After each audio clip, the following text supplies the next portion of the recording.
Welcome to PSLabor Talk. I'm Bob Carroll, your host and Executive Vice President and Permanent Solutions Labor Consultants. I'm joined today by Ricardo Torres, our President and CEO, and Mr. Torres used to be a former high-level union official at one point in his career, and has switched sides. Now he's working exclusively with management. I'm also joined by Cliff Hammond, Senior Labor Attorney at Lemus Law in Detroit. Today we want to talk about Quickie elections and how these Quickie elections have changed the way management, legal teams, and consulting teams have to maneuver through the NLRB in order to be successful. We had one of the first Quickie elections at Permanent Solutions in Michigan after the new law was enacted. So we're going to share some of our experiences with this campaign in which we were successful and had a positive outcome, but there were some challenges along the way. So we want to share that with you. So sit back, relax, and enjoy this episode of PSLabor Talk.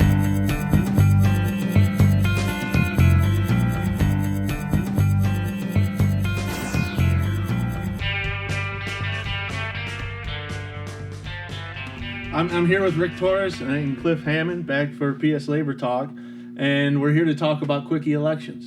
And on April 14th, the landscape changed, didn't it? Oh, big time, Bobby. Big time. Yeah, absolutely. Yeah, and Cliff, from a legal perspective, what have you seen that's changed since April 14th? Well, exactly what we thought. The elections are coming, and they're coming quick, and we're having a significant uptick in the amount of elections. After a little lull, the first 2 weeks, I think people were just making sure from the union side that they had their ducks in a row, and now we're just seeing a swell of election petitions, and they're coming fast. And Rick, we actually got to experience one firsthand just days after it kicked in. Days after it kicked in, Bob. And we saw some pretty crazy stuff during that campaign. Everything changed. And in fact, the attorneys that were on the case had to refer to the NLRB board, the website, to see exactly how to proceed with some of the new regulations that have happened. But things have changed a lot. Everything or most of the things that we knew how to conduct the election, the whole process changed, and we had to refer to the website, and we had to call the agent up, and they weren't even sure about the procedure.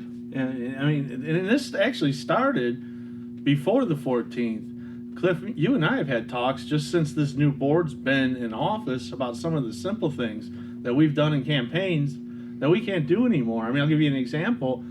Years ago, we could give buttons to management, and if employees asked for buttons, they were allowed to pass them out. These little 10-cent buttons. Mm-hmm. We can't even do that anymore. That started before the Quickie election. Sure. The rules have changed and they've been consolidated, and what you're seeing now is you're saying, look, you can't do some of the things that you might have anticipated would be common sense, because the board's saying, no, that's restricting rights, and that's something that's going to interfere with people's ability to make a free choice. So you can't give out buttons to employees. What you're doing is you're basically saying, I want to give you something, and so those individuals have to make their own choice. We're also seeing the NLRB looking at handbooks and what you would think would be a real common sense work rule, such as insubordination. Well, if you don't draft insubordination, like do your job when I tell you to do it, all of a sudden now that person say, well, what you're really saying is that I can't stand up and say my rights. So during an election campaign that's expedited and you're just applying work rules, you may have a problem, a significant problem, because now you're having to fight in a very concise period of time, and you're having to fight against these rules that you can't go out there and give people things and talk to people the way you always thought you could do. That's the whole problem with the Quickie election is it's about the freedom to talk to your employees, and it takes away your freedom by taking time away, and it's taking away your mechanisms. Well, in the election that we just went through, Bob, it was even hard to figure out which employees you could talk to, because we got no ruling on exactly who was supervision and who wasn't supervision. We didn't get that ruling until what, Bob? We don't have the ruling. We still don't have the ruling. Yeah. So we didn't know how to go out and talk to some of these people that we considered as management, who would clearly had multiple tasks that define who a management person is, but we still couldn't go out and talk to them with any confidence because we had no ruling. And as crazy as it is, it got even worse than that, because it was actually a foreman. It was a plant foreman who managed the supervisors that started the whole campaign and passed out the cards. And I don't think we even got a ruling on him. We don't have a ruling on that. And that's part of the problem. Even before the Quickie election came up, what you were seeing was a very detailed analysis of who was and who was not a supervisor, and it's been going through the years at the NLRB and the courts to figure out, okay, these are the people that are in, and these are people that are out. And before you had your election, you had to go through a very detailed, generally either a hearing or stipulation with the parties, and then you could have your election. You'd set the timetable, and you know who's who. That's gone. Those days are gone, and now you're in no man's zone. Now you're having a quick election, and you don't know who you can and can't say certain things to, who can go out there and talk to employees. It's very difficult now to make sure that you know beforehand who is, under this work rule and under that policy, a true supervisor. Because if you start making gambles, and you guys know, if you start making gambles and they're wrong, well, then you've got a serious problem with the election. Even if you win, it can get overturned. And that's going to cost time and money for the employees and for the employers. Well, and you know what, Cliff? I'll tell you what, it's unfair to the employees. The reason why we're so educated is not because of attacking the union or being anti-union. It's being pro-employer and pro-employee also. But it's having the ability to give the employee all the facts so they can make their own decisions, the decisions that's best for them and their family. And now that's hard to do because our ability to communicate has been really restricted. And I think that's what I've seen now is that it's a disservice to the employees to not know who you are legally.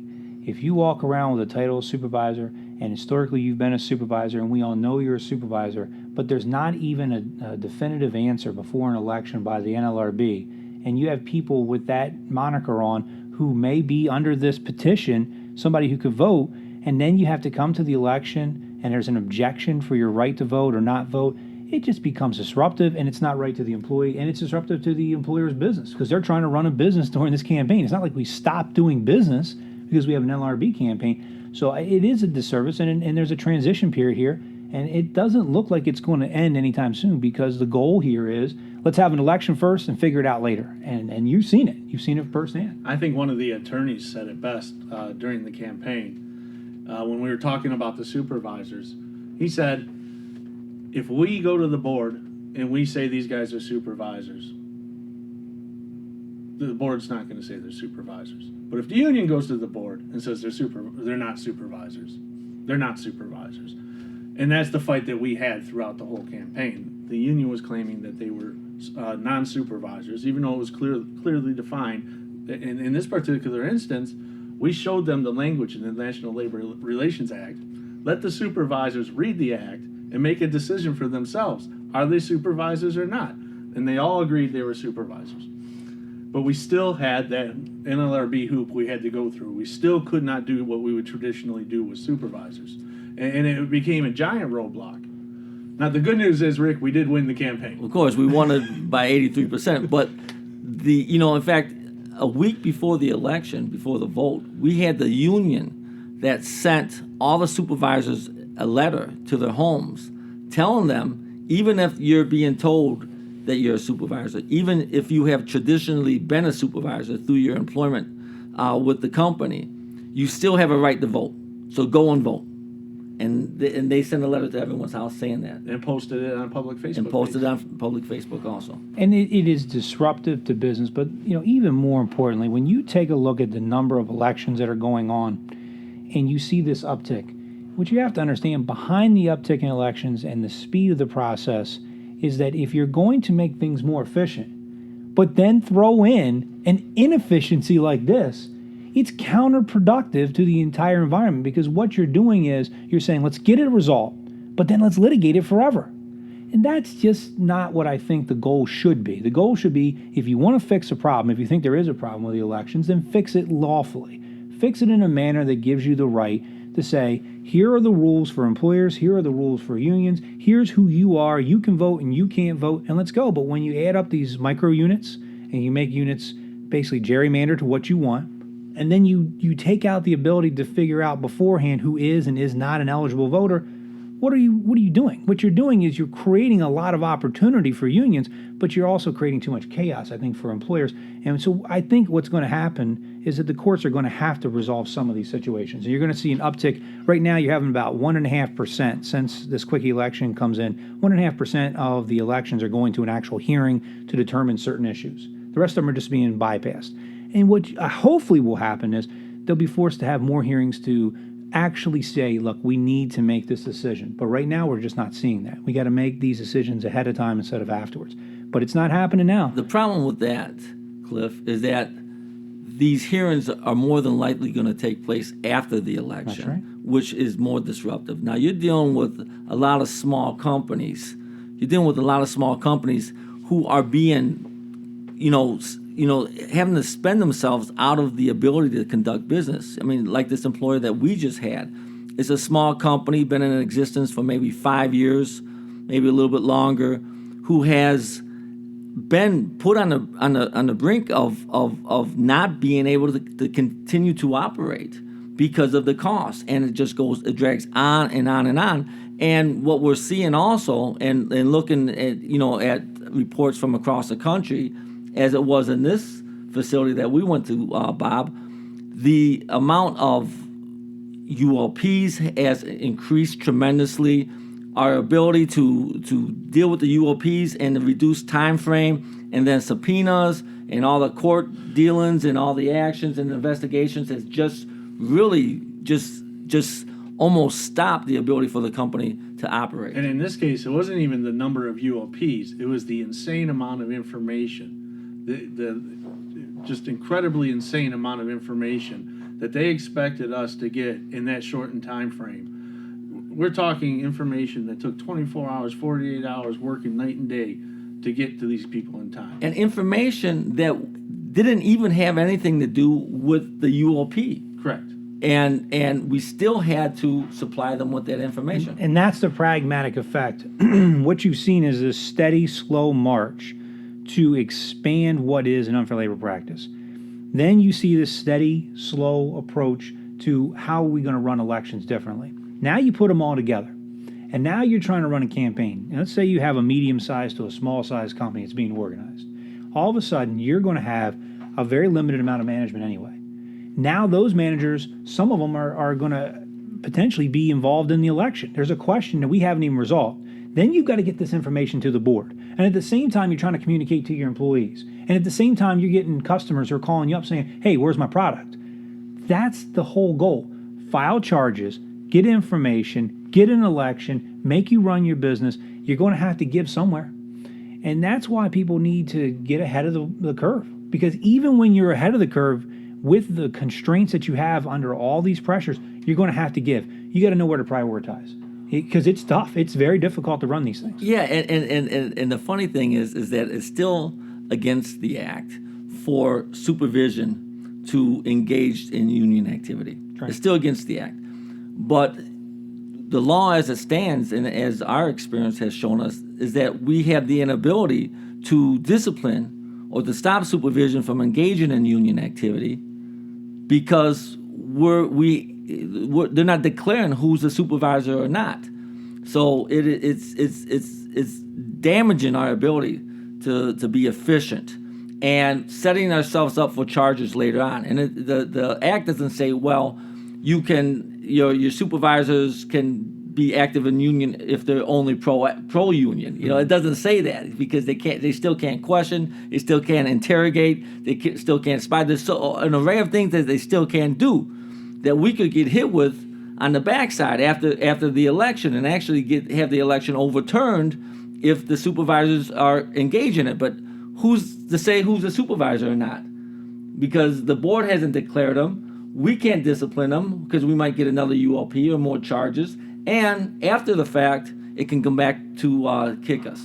And that's part of the reason why you see this reduction in the amount of pre-election hearings to 1.5%. Hopefully what's going to happen is because of the amount of litigation and the issues that are going to arise out of this entire nonsense, how it's going to affect businesses, and even if it's not every business, but the ones that do get affected, hopefully the board will realize in most of these regions that there is a benefit for the employees and for business and everybody to increase those pre-election hearings and to have an opportunity to define who is and isn't in the union. But the bottom line is employers can't expect that's going to happen. They have to understand this is what's going on now. It's not happening. So you need to do your homework. You need to make sure that if you have a policy in place that says this is my supervisor's job duties, that they're actually doing those things. Because afterwards, what happens is after the election's over, you may think you have a person that's solid, but paper is paper. It doesn't mean anything. It's what they're really doing. And so you need to know who's who, and you need to have a firm grasp on what's going on so that you can win. Because again, the sky's not falling. It's tough.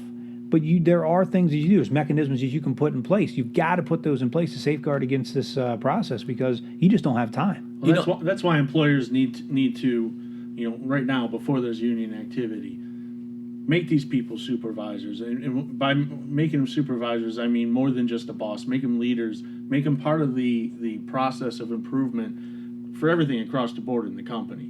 That way, if they're hit with a petition, they're used to being part of problem solving. And they are part of the solution in the union campaign. Even though we can't define them as a supervisor versus employee, we can make them with a built-in ability to be part of the solution team within the company. Yeah, and I want to go back to something that Cliff just mentioned. Cliff, is that you're talking about the chaos within the system, and the courts are going to need to try to find a remedy for that. And where I differ from you is that I think that everything has been set up to create the chaos, because within the chaos is, and I think it's clear that the board has become an activist organization for the unions. I think that the chaos is created intentionally. I don't disagree that it wasn't set Yeah. up that way. I mean, I just make sure. I believe that it incrementally has all been established for a purpose, and Yes. the purpose is to put more pressure.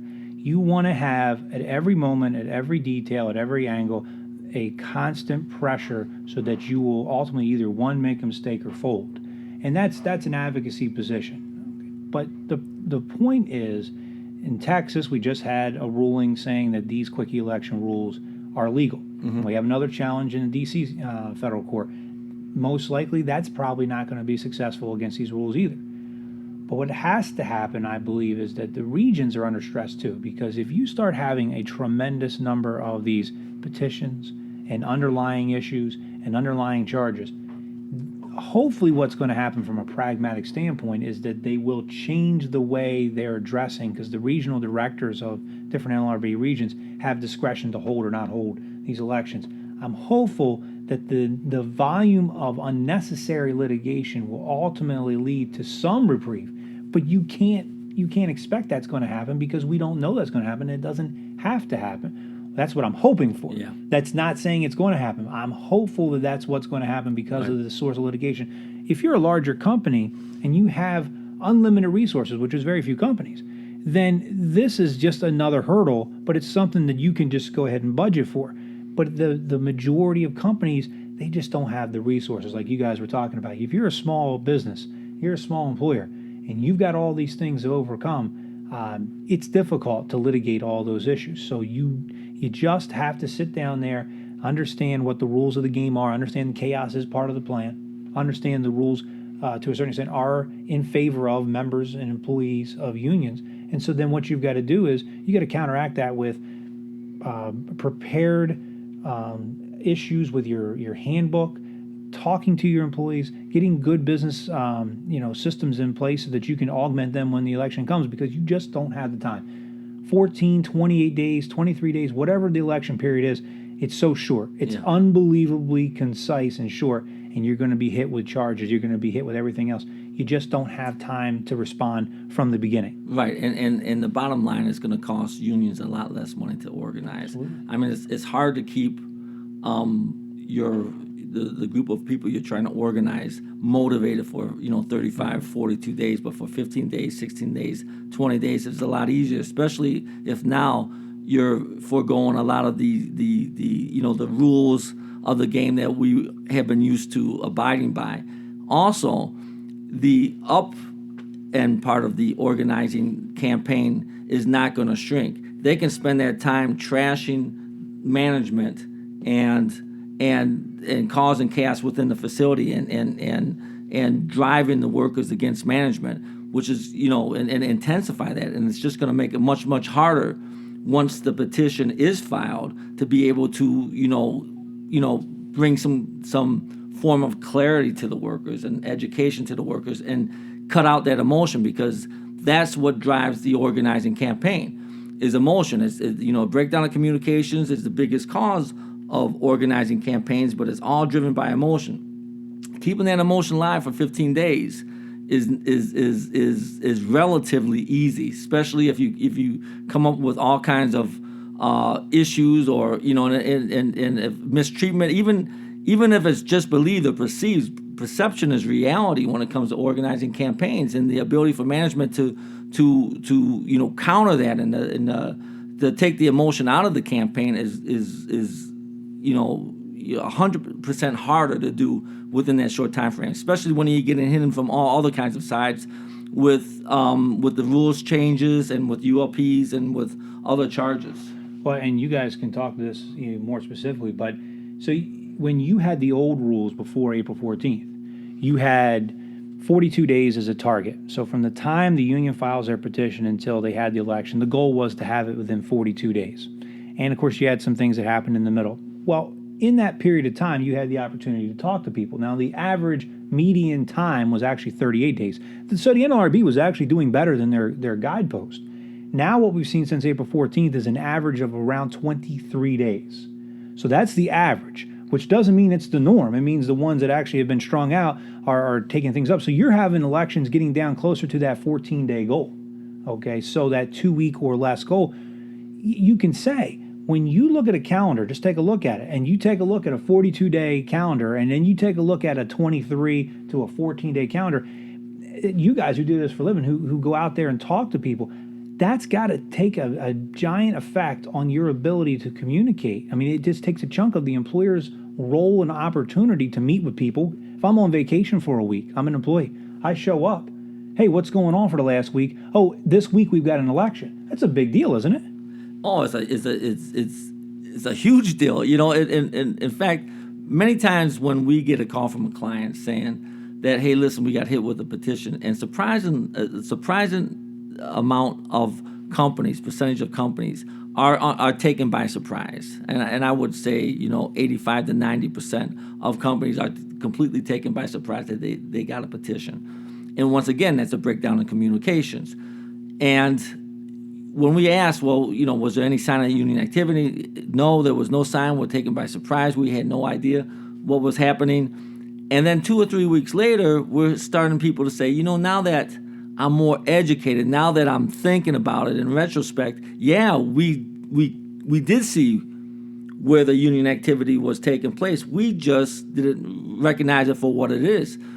And for people to get used to and comfortable with dealing with federal law, with labor law and any federal agency, people have a tendency to be nervous when they're dealing with the federal government. Mm-hmm. And so it takes time. And that's time that we no longer have. So the intensity of a campaign is just going to have to be tenfold. And sometimes you can't push a process only so far. You can only push it so far because people get frustrated, people get aggravated, and then you're countering what you're trying to do is by bringing clarity to the situation. And now we got to deal with clients that have other problems to deal with because it is done in a much quicker fashion. Before we had about 42 days, we would schedule set meetings with employees and do our best to not affect production at the company. Now they have no choice. They still got to go through the process. The employees still need the education. So they still got to go through meetings. But now we're going to be in a situation where we're running nonstop meetings every day. We don't have a choice. They have to decide, do they want the meetings or do they want production? And we all know that all companies want their production. So the unions know this. We know this. It's going to have to be a huge adjustment to the way that corporate America deals with the union election process. They're going to have to figure out that the best way to deal with this is to avoid it in the first place by becoming better employers and better with the employees.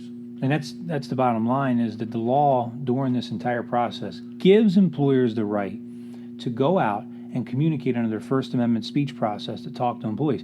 But what you see in these campaigns is that it's an educational process. An educational process where the employer is trying to be respectful because they're held to a legal standard. You have to be truthful. You have to tell the truth. You can't lie. You can't interrogate. You can't intimidate. These are things that are against the law. But employees that have signed cards, that may be being told things about the employer or about the unions or about what the law gives them, those may be all misinformation. There's a lot of misinformation that you're having to go up against. So the shorter period of time that you have to respond to educate people in a good faith fashion, because that's what employers are doing during these campaigns. They're not out there saying, hey, let's not have a union. What they're saying is, make a choice. You make the choice based on the facts. And when people are educated about the facts, what you'll see is you see people generally making a decision that probably is in the best interest for themselves, which is to continue to have the ability to negotiate individually with a company and go forward with the relationship they have without a third party inside. But that process is interfered with. It's just a significant game changer because it's unfortunate. And that's what some of these challenges, legal challenges are, is that they're saying that the way the law and these rules are set up now takes away the employer's right to educate the employees and do what they are allowed to do under the Constitution, which is give free speech, give an equal access, equal opportunity to talk to the employees. And Cliff, they'll counter that by saying, well, you can still talk to them, but in a shorter time frame. Now, you're taking 5 weeks of information, and a lot of it is technical information. A lot of it is detailed information. When you're dealing with the Constitution, the Union Constitution, when you're dealing with labor law, a lot of it's complicated, and you have to, in a clear manner, educate the workers on it. Now, you're taking all that information and compressing it into maybe a 2-week time frame. Well, it's hard. This is what we do for a living, and we have to keep up on all the changes on a daily basis. Now, taking people who are, pretty much, completely ignorant of labor law and how unions work, and taking 5 weeks of education and putting it into maybe 2 weeks, compressing it, they're going to be overwhelmed with it. So it's you're going to have to choose how much do you educate the workers, and it's a real hard decision to make because you're doing a balancing line. We have to educate them, but what is too much? What is their breaking point? What is and being able to communicate and talk to them, and it's just making everything so much harder, and it's gonna really have a negative impact on companies. And don't forget the other part. In that 42 days that we once had, we had the opportunity to work with management, to interact with their employees, to rebuild and reconnect that sense of trust. How do you do that? Well, absolutely. I mean, that's the whole thing. I mean, our goal, Cliff, and we've done a lot of campaigns together, and our goal was that, being that communications is a breakdown of communications is the biggest cause. Now, how do we, as we go through the process, how do we bridge that gap back again? And how do we get the communication back again? So it's not just winning an election, but it's making the environment overall much better for both the employees and the employers. So They have that communication and relearn on how to interact with each other. During this process, you can't do that. So when everything's all over, there's more of a chance of things to revert back to us against them mentality, which is exactly what the union wants. And doesn't that go back to something that you, Rick, said earlier when you said 85 to 90% are surprised that they got hit with petitions? What becomes important now is making sure that your team, your management team, and your frontline supervisors are very well trained in recognizing union activity as it's happening. And as soon as they know, and a common mistake that we both know that companies make is waiting for that petition and then reacting. The best thing to do, even at the 42-day mark, was to get in there before a petition's filed. Now it's changed from the best thing to do to really the only thing you can do if you're going to bridge that gap, if you're going to reconnect management with the employees. And Bob and Cliff, and we've all worked on a lot of campaigns together. Being that breakdown is a breakdown of communications is the biggest cause of organizing campaigns. Once there is a petition filed and they're surprised, what's the first thing that they want to do when they get a petition? Let's go and communicate. You can't wait until after you get a petition before you decide that, hey, we have to communicate with our people. We have to come to an understanding and on an educated level and how we deal with our people. And that's part of the problem here, is that the law puts procedural safeguards in so that employers during that communication process can't intimidate, they can't threaten, they can't spy. So when you go about this communication process, the best, most appropriate way to do it is to simply have good management talking to their employees before this ever starts, because that builds the bridge that if you have a campaign, let's say for whatever reason, you then can take and strengthen that. But there are safeguards that this law seems to ignore. The way the rules are set up here, they're ignoring the fact that we have a 42-day system that had been in place for years. It was a pretty good system, and what it allowed you to do is, if that system had broken down, we could come in there and we could do a very good job of doing exactly what you want in every place, which is have an employee and employer relationship with trust and respect. But now that's been compromised because two things. One, the law doesn't give you time to actually build that back up to do those good communications. And secondly, a lot of employers just don't, if they're growing fast or whatever it is, they don't take it upon themselves to do that first, like Rick said. And you know what? I tell you what, they say that this is because make it easier for workers to organize. Prior to this, unions were winning on a first organizing campaign basis, statistically 65% of the time. And it was rising from 2013 to 2014. The percentage of wins went up. Some sectors were at 74%. Some unions were in the high 70s to 80% within different unions. It wasn't like they were losing. Now, they were losing membership for a lot of different reasons, but at the end of the day, the elections themselves, if they were chosen properly and run properly with the right group of people, it wasn't like unions didn't have a chance.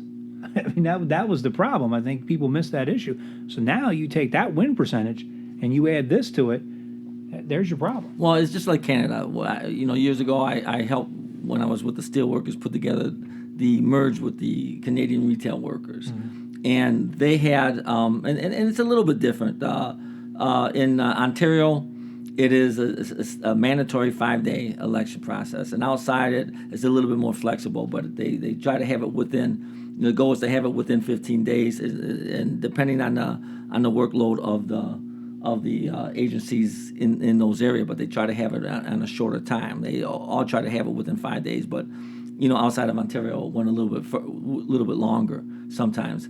But the win rate was in when we merged with the Canadian retail workers. The win rate was in the 90% range. Right around the 90, a little lower, a little higher, and it's because of that short amount of time. We could get in there beforehand. We could sabotage the relationship between management and the employer, and the employer would have absolutely no time to respond. Now, how do you respond in 5 days or 10 days or even 15 days? Mm-hmm. It's almost impossible. Yeah, I mean, that's where you start from the issue of timeliness. I mean, if you know that the win percentage is high already, then you add in this, you're at least going to stay stable. I mean, that's probably going to happen, and probably have a better chance, because it takes so much more time to change the narrative, to change the storyline that's been told, whether it's true or false. The bottom line is that's what you have to come in and talk about. And then on top of that, you don't even have the opportunity to define who's in the game and who's not in the game with these supervisor decisions before you have an election. And then you tighten the rules up about handbooks and things of that nature that seem to be technicalities that the average person wouldn't think would be a violation of the law, and historically has not been a violation of the law. And you add that into a post-election scrum as to who won and who, the union didn't win, but what about these technicalities that happened during the election? And what you get is a recipe for either, one, continued percentage win successes for unions, or two, when they don't win, an opportunity for a rerun election, or an order that says, well, even though you won employer and employees, that people don't want a union, we're going to require you to recognize a union anyway. And once you're in that union, it is extraordinarily difficult to get out of that relationship. That's not a relationship you just break. So it is something is fundamentally different than we've seen before, because it's a contract, a legal contractual arrangement that the employees have to get out of on their own, and it's difficult. I think another thing that's very, very important, and we saw this on our last campaign, and you mentioned it earlier, Cliff, and maybe you can hit on it a little bit more. Our hands were tied a lot in our last campaign because of a weak employee handbook. In fact, we had guns in buildings we couldn't get rid of. We had issues with drugs, but the handbook was so weak that we couldn't do anything about it. Cliff, we've worked cases with some crazy things because of weak handbooks. I think one of the most important things employers should do right now is work with their attorneys, tighten things up, sure, and get that handbook in check. Give us your thoughts on that? Well, one of the most important things you do when you draft a handbook, when you write your work rules, is that you have to define what it is that you want to do with your building. I mean, you're the employer. You can define what it is that you're trying to get done. And then after you define what it is you're trying to get done, then you write rules to get that done. If you simply just have a handbook in place because that's the handbook that has been in place for 30 years and it's been fine, if it ain't broke, don't fix it, well, then what's going to happen is when you have a situation arise that you've never had happen before, it's not going to fit the bill. You've got to think forward. You got to think for contingencies, and your handbook and your work rules have to be in shape. Because if you let it get lazy, if you let it get lax, and you don't change with the times, that's what it's going to be. It's going to be lazy. And when you have a lax disciplinary policy, when you have a lax work rule system, when you don't allow yourself the opportunity to make your company what you want it to be, well, then it'll become what somebody else tells you it's going to be. And that's the problem. You do not want some outside entity to tell you, well, you can't actually do that because your work rules, and you sit there and you take a look at them and you know what? They're right. So you have to consistently update your policy. First of all, laws change. So you should be doing it routinely anyway, just to make sure that it's compliant with any law, that has relation to employment. But secondly, you have to make sure that you can do the things like Bob was saying. If you have a factory, if you have a plant, if you have a facility or an office, and you don't want certain things to happen within there, well, then you need to make sure there's a policy and a mechanism to make sure you can't do it, and that there's a catch-all to allow you to change when you need to change. That's the goal. And one of the things I've seen too is employers not making these changes because they think it's actually helping the employees. It's making the employers happy. They have a free-for-all. But what they don't understand is employees need to know what is expected of them every day. And without those policies, without those procedures, employees are left helpless because they don't know exactly what is expected of them every day. A flip side of that same coin also is extremely important. You could have the best policies in your handbook. You could be changing them to meet with the change in times and the change in industry. But if you don't consistently follow your own handbook, it's almost like you don't have a handbook. And what's the first thing if there's got to be a write-up during a campaign? What's the first thing as an attorney, Cliff? You say, well, when was the last time that you applied this rule with your handbook in a similar situation? Yeah, it happens every time we get into any situation, whether it be a campaign or if you're in a lawsuit, somebody says they're being discriminated because of some category. You discipline somebody, you should. If some type of similar behavior happened in the past, you should be applying that even-handedly. If you don't, if all of a sudden now you're going to tighten up on your work rules during an election or during a union campaign, well, guess what's going to happen? You're going to get in trouble. You're going to have violated the law, most likely. And all of a sudden you have to explain why it is that you're all of a sudden tightening up the ship. It's a very fluid, dynamic situation because that's what human resources is. That's what labor relations is. It's about having to evolve and apply things as necessary because the times change. But I'll tell you, the handbook issue is the same as a supervisory issue. I see it time and time again. If the handbook's not applied even-handedly, no matter how well it's written, like Rick was saying, then you got a problem. If you've got a great job description for a supervisor, but you say, you know what, I like John, he's been here for 30 years, he's a great guy, he's just not a good supervisor, we're going to keep him in that supervisory position. Everybody believes he's a supervisor, he believes he's a supervisor, but we're going to strip away from him the things that he doesn't do well. Well, he's not a supervisor. So then all of a sudden, when you try to use that guy to do certain things, then all of a sudden that may be a problem for you because during an election, he may be eligible to vote. it all comes down to you have to understand what it is that you can do, what it is that you can't do, and what it is that you want to do, and then you meld them together and continually apprise yourself and do an evaluation. And that's the goal. Evaluate what it is you're doing well, what it is you need to improve on, and don't just say because we did it last year it's great. That's the goal. I also think it's kind of, well, it's funny but not funny. How many times have we been in a campaign situation and we wanted to take some action, but the disciplines were documented so poorly. Oh yeah. So poorly. I mean, Johnny came to work drunk. On the write-up form it says Johnny drank. What are you going to do with that, Cliff? Yeah. I mean, What did he drink? Kool-Aid? Yeah, and that's the problem is it's not just the disciplines like you're saying, poorly disciplined employees, but what you can say is there's always turnover. A lot of times in a lot of the places that we go to, you will see the person who has this institutional knowledge will leave, get another job, retire, they're let go, whatever it is. Next person comes in, all they've got is a stack of papers. They have no idea what the circumstances are. So if it's not documented properly, you lost all the information behind it. So if it just says, violation of work rules, what work rule? You could have the greatest example in the world to support you, but the person who just walked into that seat or has been there for 2 years could look back and say, I have no idea what this is about. So that's why documentation is so important. You could have everything you need and you don't even know it. And if you have 2 to 3 weeks to do a campaign, you got to have that history. You You know- got to have that documented history to get through that 2 or 3 weeks. When I was a national organizing director, and when we went into a campaign, and when my team went into different campaigns or to talk to workers for the initial contacts, these are all the things that they would ask for. And I equated us when we went into a town or a city or talked to a group of workers for the first time as almost like, state or federal inspectors who would come in and look at infrastructure, like it might be a building, it might be, a bridge, a tunnel, a railway. We looked at the structure to find out if it was sound.